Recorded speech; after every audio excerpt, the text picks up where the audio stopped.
I now have a favorite Tamil actor, and my brother-in-law thinks I'm crazy.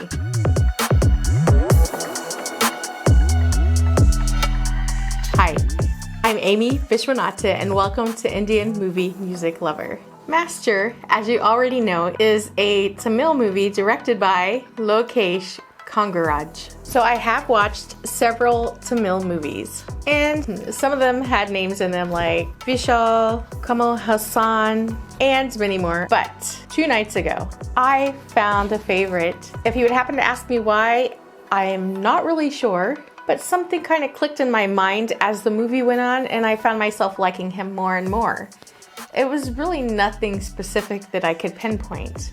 I just liked him. So, Master stars Vijay, or you can call him Joseph Vijay, the ever-popular Tamil actor. However, when I told my brother-in-law, Ragi Roti, this, he couldn't believe his ears and basically told me I was crazy. His reasoning was, there's so many other actors out there to like. So, we did argue back and forth a little bit, but we never came to an agreement. But I would like to say this. Ragi Roti, it's okay for you to be completely wrong. I still love you. Now for my thoughts on the movie itself. The movie actually opens in a very dramatic way, showing us the backstory of the antagonist and why he became such a bad apple. And when I say bad apple, I mean like a really rotted out, worm-infested apple. And he is played by Vijay Satupati, and his character is Bhavani. Only after we get through that do we find the hero of the movie and get a little bit of his information on how he presently is. JD, or the Master as they call him, is kind of an unlikely candidate to be a hero since he spends most of his time drunk. And we don't really get a backstory like we did for Bhavani. Many people ask him about it throughout the movie, and when asked, he comes up with plots from many different movies. He even used the Titanic. I did get a laugh out of some of those scenes. Now keep in mind, I did really like this movie, but I do honestly think that the first half was just a tad bit drawn out. There could have probably been a couple of scenes left out that were in there, and it could have still run pretty smooth. I did get a tad confused once they switched from the backstory to the present day, but I think some of that was trying to follow along with the subtitles for a couple of minutes. I think they were coming pretty fast at that point. Eventually my eyes adjusted and everything was fine after that. Where I really started to enjoy the movie the most was the second half, where he agrees to go to the boys' reformatory and to be a teacher there without any knowledge of what's going on. Kind of because he was kind of too drunk to realize what people were telling him.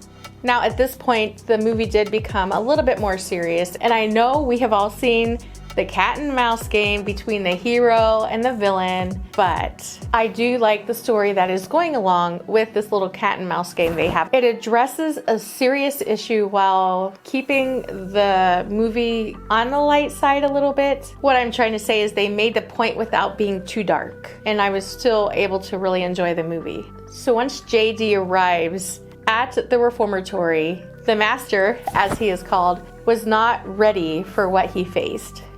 Now, what I'm going to talk about next is kind of a spoiler, so you can go ahead and forward past this part if you would like. So, after the 2 boys are murdered, you find the Master at the police station with his kind of love interest, Charu, and the mother of the boys, who is screaming and crying. So she's kind of giving him a hard time because he wasn't there for the boys and he wasn't even crying. Well, he tells her something actually about himself, is that he can't sleep at night and he can't cry. And when he doesn't cry, she berates him even more. Even though he was at home having a normal evening, he had no clue what was going on. But my actual point here is, as soon as he told her he could not cry, I knew that a couple seconds later I would see him in tears. And I was right. So now this is just my opinion, but I feel that if he would have kind of mentioned this earlier in the film, maybe even in jest, that once we reach that point where he actually starts crying, the part would have had a greater sentiment And that would have caused more sympathetic emotion from the viewers for him. So I don't want to give too much away. However, I would like to tell you about two other characters that I really enjoyed in this movie.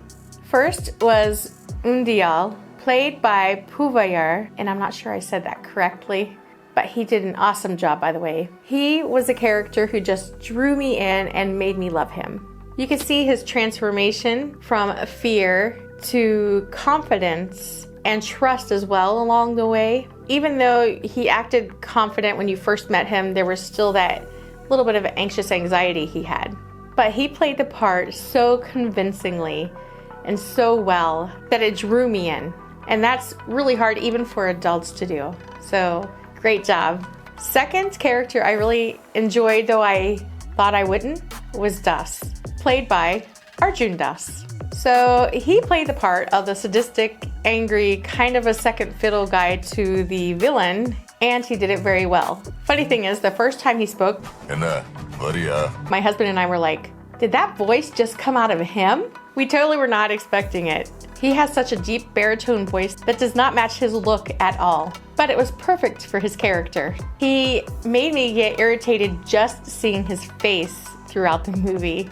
And there's so many times I just wanted to smack him. But by the end of the movie, I found myself rooting for him to make a change in his life, to become a better person, and I felt like he deserved that second chance. Don't we all though? But it is rare for me to find a character that I don't like and end up liking him.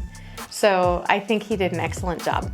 So the second half of the film has a lot going on. It drags you emotionally high for a couple seconds and then drops you to an emotional low. Fight scenes, well, it's an action film and there were some over-the-top scenes, but not too many. What more would you expect though? It was just enough to keep it fun. A favorite scene? My favorite scene is where he and Choru are in the classroom at the reformatory and he tells her the reason why he changed was the boys. And then he walked out behind them because they all had walked out into the yard. And he picks up Undial and he keeps walking. It's kind of like a slow motion moment, very dramatic. The music's playing. I really like that scene. It just kind of makes your heart happy.